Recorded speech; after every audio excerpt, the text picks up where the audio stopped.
Я прерываю эту программу, чтобы сообщить вам текущее расписание наших передач.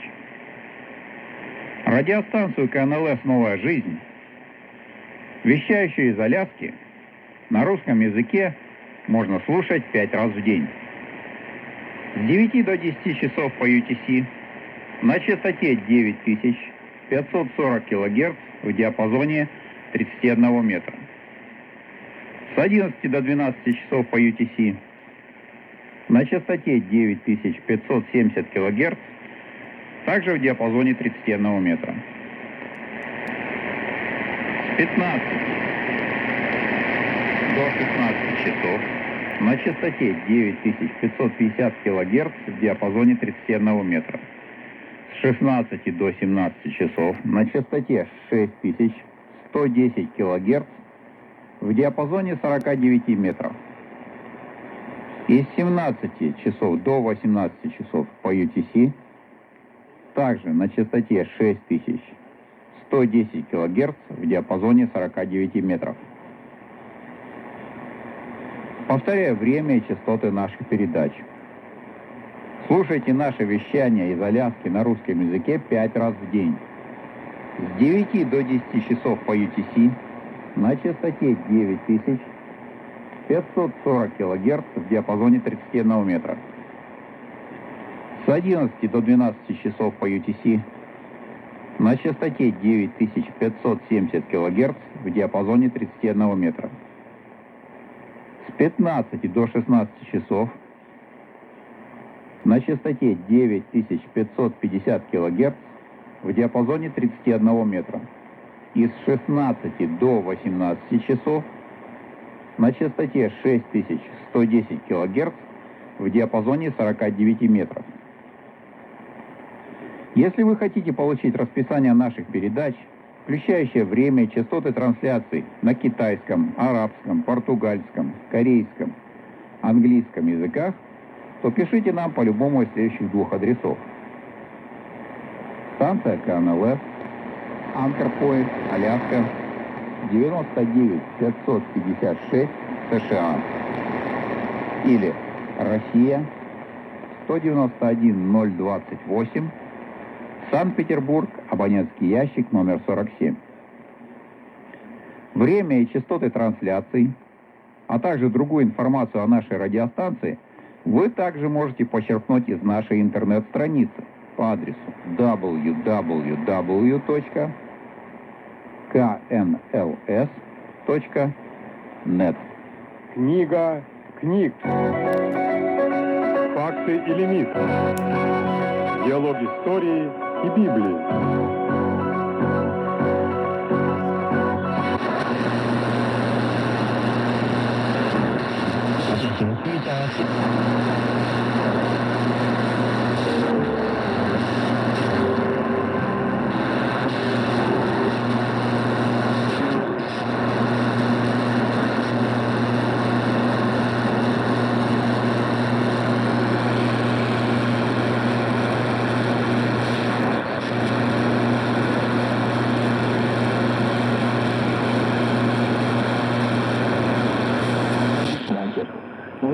以后呢，我们有一个接受者要把这些信息重新整合。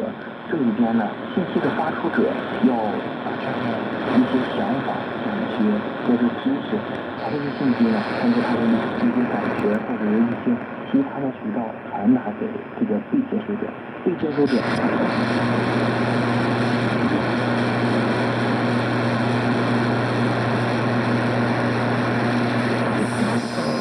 Canada, Mexico, and the United States on Galaxy 9.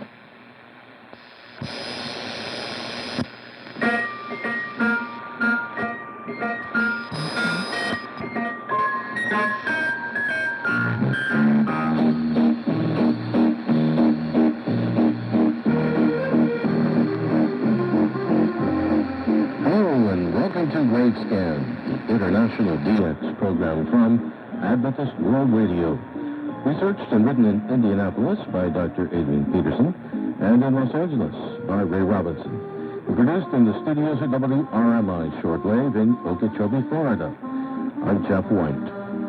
This is edition NWS 776 for release on Sunday, January 7th, 2024, our first program of the new year.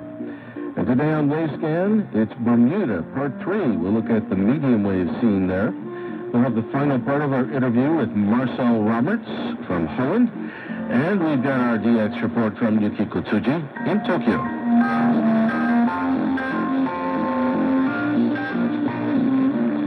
Last week here in Wavescan, we presented the story of shortwave broadcasting from the islands of Bermuda in the Atlantic Ocean. Today we conclude the Bermuda story with a panoramic view of their medium wave stations, all 5 of them. Here's Ray Robinson of the Voice of Hope. Thanks, Jeff. The first medium wave broadcasting station on the island of Bermuda was installed in a shack on Front Street in the capital city, Hamilton. This station was inaugurated in February 1930, and it was owned and operated by Thomas J. Watson under the call sign TJW, the owner's initials. The station was thus located in a commercial enterprise, but we'd suggest it was probably an amateur radio station, maybe even unlicensed back then, in use for the broadcast of radio programming. 9 years later, with trouble foreboding in continental Europe, the second radio broadcasting station was established in the British colony of Bermuda. This station, the first official government broadcasting service, was launched in September of the decisive year 1939 from a studio installed in the Walker Arcade in Hamilton. The call sign for this facility is listed as ZAF-3. Well, we're going to ask long today about this station. It seems that ZAF-3 must have been a quite small operation with low power and a limited coverage area. It was in April 1941 that work commenced in Bermuda on the construction of several bases for use by all branches of the American Armed Services. 2 years later, in September 1943, the government radio station ZAF-3 began to broadcast AFRS programming for the benefit of the many U.S. service personnel who'd been posted to the island. However, about a year later, the government station was closed in anticipation of the opening of an American broadcasting station. This new American radio station in Bermuda was indeed launched on July the 24th, 1944, with locally made equipment under the call sign WXLQ. This call sign, WXLQ, was a regular overseas call sign in the sequences issued by AFRS, the American Forces Radio Service. This new AFRS facility was installed on the summit of Coral Knob Hill at Camp Bell on the Kindy Air Force Base, which had been established on Longbird Island at the extreme eastern end of Bermuda 2 or 3 years earlier. These days, that's the location of Bermuda's International Airport. Station WXLQ operated with a power of just 50 watts on 1240 kilohertz, and it took much of its programming from an off-air relay of the CBS shortwave station at Wayne, New Jersey.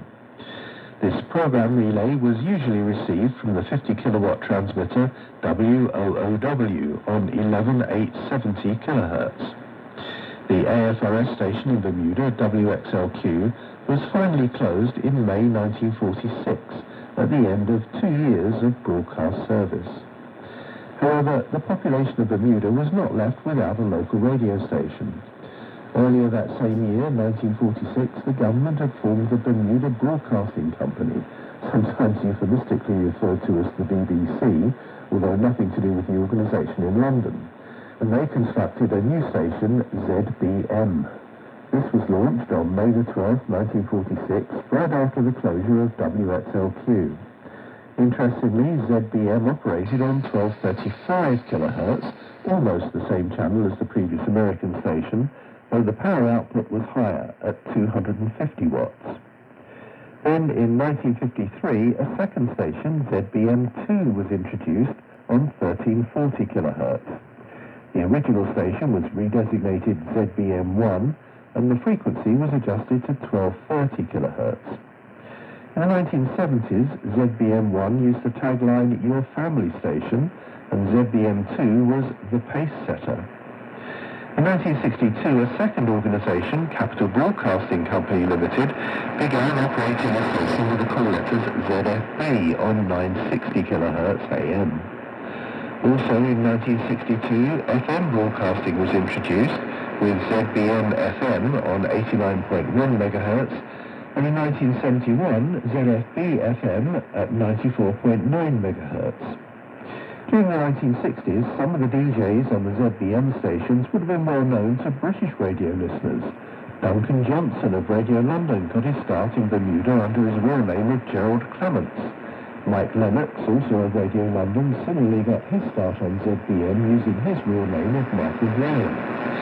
Tony Wilson before moving to Radio 355. Jerry King of Britain Radio and Caroline North was announcer Fred Riley, and Willie Walker, after Radio London closed, returned to Bermuda and was heard again on ZBM radio and TV from 1968 to 1971. In the summer of 1980, a third broadcasting organisation, St George's Broadcasting Company Limited, which was subsequently renamed DeFontes Broadcasting Company Limited, began operating another medium wave station on 1450 kilohertz using the call sign VSB1. Initially, they relayed Transtar Country out of Colorado, but later switched to a gold format. Here's an air check from 2005. From VSB Radio News, you're now up to date. Good morning, everyone. I'm Chris Lodge. Bermuda weather time coming up to 7:30. And thank you, Chris. High pressure will bring mainly sunny and dry conditions today and tomorrow. As the weekend approaches, the high will retreat eastwards, allowing showers ahead of a cold front to reach the Bermuda area.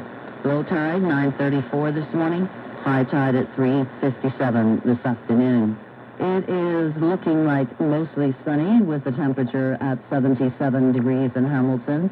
Humidity 81%, pressure 30.25 inches and steady. And the winds are from the east at 5 knots with the sea surface temperature at 81 degrees. And that's news and weather in depth, a presentation of Lindo's, Butterfield Bank, Bermuda College, and Cable and Wireless. 1450 AM Glow, the music you remember. And the music you can sing along with. That's right. It's gotta know the lyrics to enjoy a tune, don't you think? I think so. And it is right now 7:31. Coming up at 2:45, it's News Brief with Chris.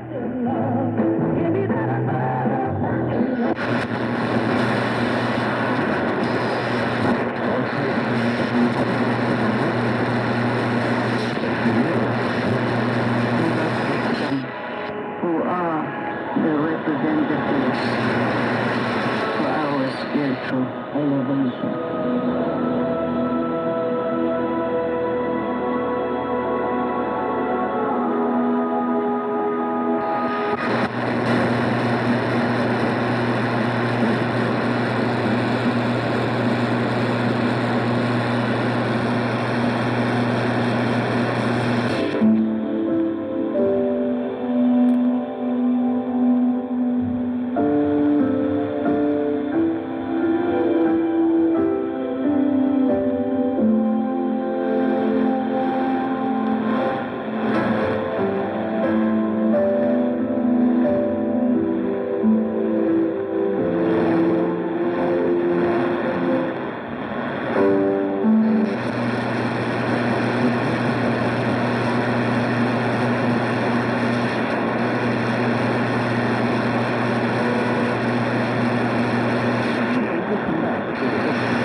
He turned down a baseball contract for $3,500 a year. That was a large sum of money at that time. Instead, he accepted a position with the Chicago Young Men's Christian Association, the YMCA, for just $83 a month. Less than a third he could have made had he continued in professional sports. This was the starting point to a career in evangelism. Billy Sunday would stand up.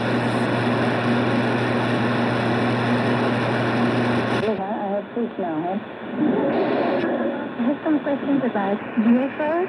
Tell me. In Supremacy TV, we heard the news about how more people are reporting UFO sightings this year.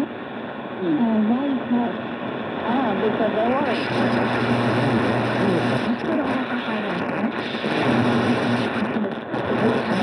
For Beijing medical insurance holders, so I think that is one of the examples what Beijing is doing. Supporting Beijing. Right. So when it comes to evaluation of what qualifies as a future destination for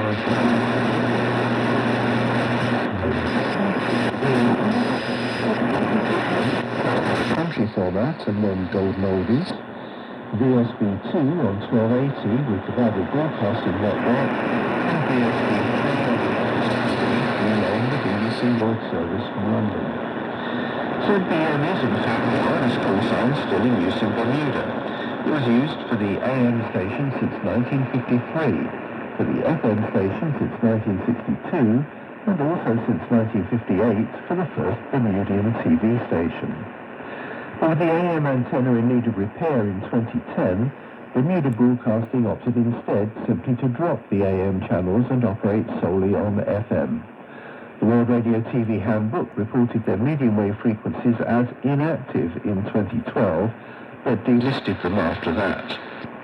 Kenny DeFontes, the owner of DeFontes Broadcasting, retired in 2014, and all his stations ceased operating at the end of September 2017.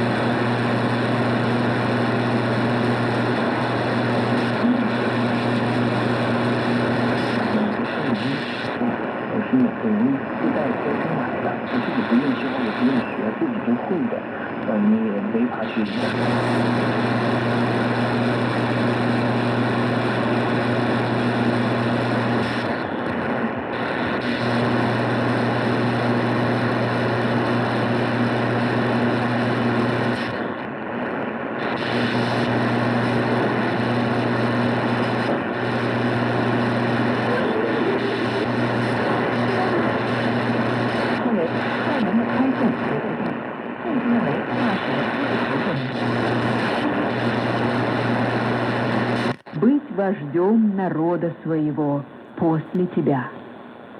Сказав это, Самуил повернулся.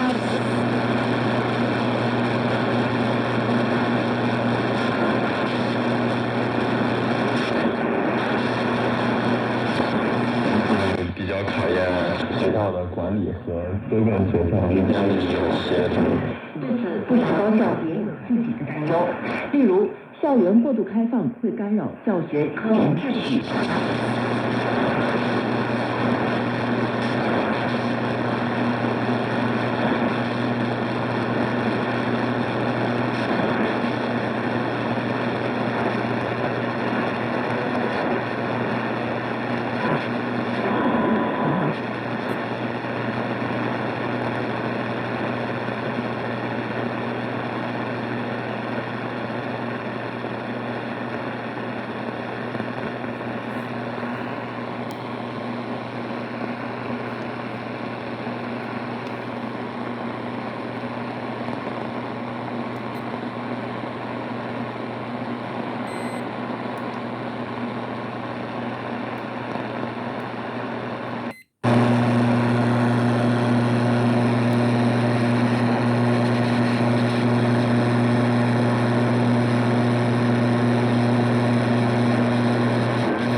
50s. I had a home-brewed 833A's running Class C modulates out there, the 33A's, and so I got this over and fixing it up, and nostalgic, you know. I've got an R390 laying over here, an SX28, a bunch of other stuff, and I should have got into those boat anchors down so old and decrepit I can't hardly lift, so go ahead, Tom. I know that I have this the Collins line here as well. I don't know if it's on. I think you could see it in the picture on my website, not my website, on QRZ.com. I don't have a website. On QRZ.com, but I have most of this tower on there because the first 50 feet of the tower was commercial. It's stainless steel. And the last 70 feet is homemade. I made that out there in the yard, and it's made out of parts of it are made out of the signs that go across the interstate. I bought it at the salvage yard for 5 cents a pound. And the reason I did it was the tree and it's galvanized. It's got the nuts and bolts with it.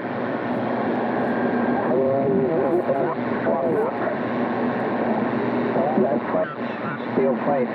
Those plates I grew weigh as much as a grown person. Those things are a half-inch thick. A little overkill on my part. Okay, DK2. Chris, I'm looking at your page. You got a lot of,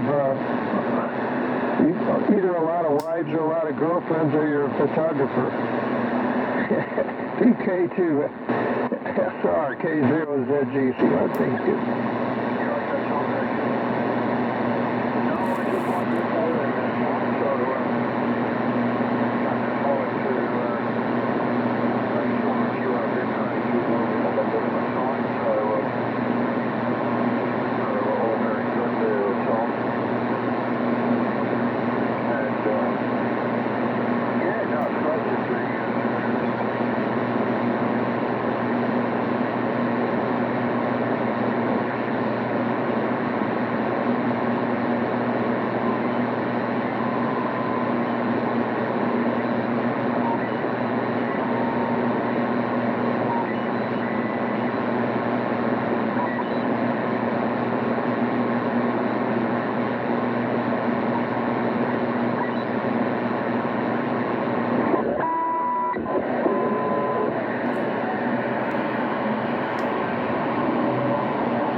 Espero que hayan disfrutado nuestro recorrido,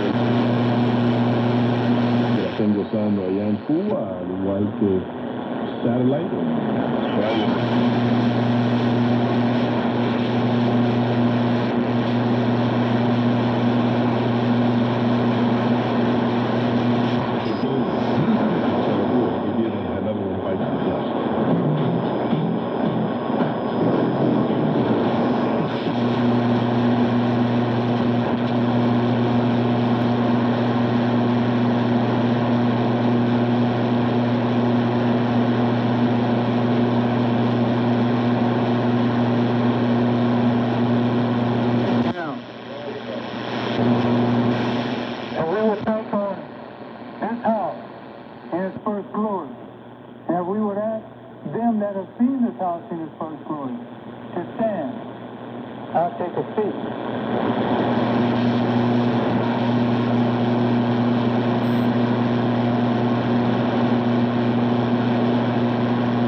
3.5 years come, he will build his church, and the very gates of hell shall not prevail against it. Even the prophet says that he never for he shall be completed, and that Satan will not move against the body of Christ. Because God's going to have a glory that when, or before the 3.5 years come,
I'm getting that fork, Tom. K0's G0